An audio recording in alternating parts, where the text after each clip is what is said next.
Let's check in with the Talk Radio News Service, talkradionews.com, brought to you by goatsfortheoldgoat.com and free-don.org, and find out what's going on in the world. Luke Vargas is with us from New York. Hey, Luke. Hey, good afternoon, Tom. Great to have you with us. I understand Wikileaks has released a leaked draft of one of the TPP's pieces? Yes, that's correct. I think we may have discussed last week their solicitation of those missing 26 chapters of the full 29. Yeah, we played their ad where they were offering $100,000 because I'm in the ad. That included you. Yeah. Exactly right. Well, it doesn't look like that campaign is directly responsible for this. This is not one of the chapters.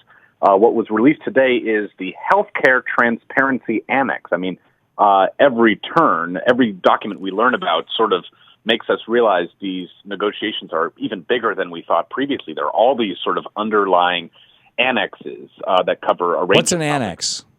Well, it's in this case, it is rules that would govern how the relationship between pharmaceutical corporations and governments that are trying to pursue pharmaceutical policy. In this case, this TPP healthcare annex essentially is purported, at least according to its drafters, the goal is to facilitate high-quality health care between countries.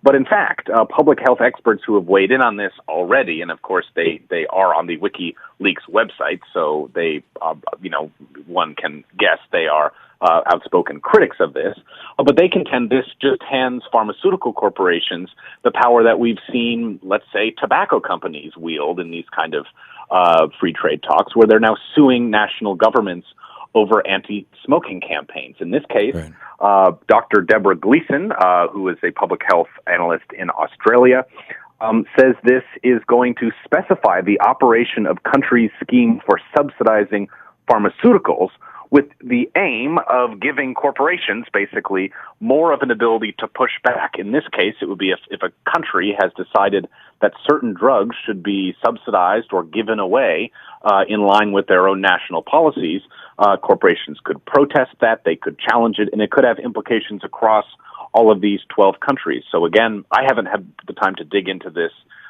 document myself, but I've read these executive summaries, and it's definitely a new area of focus that is causing people concern, especially as countries like New Zealand want to see more developing countries adopt their kind of pharmaceutical and healthcare reforms. They're contending here that this would actually restrict that it would give multinational pharmaceutical corporations more power to push back against countries if they get reined in anywhere. Remarkable.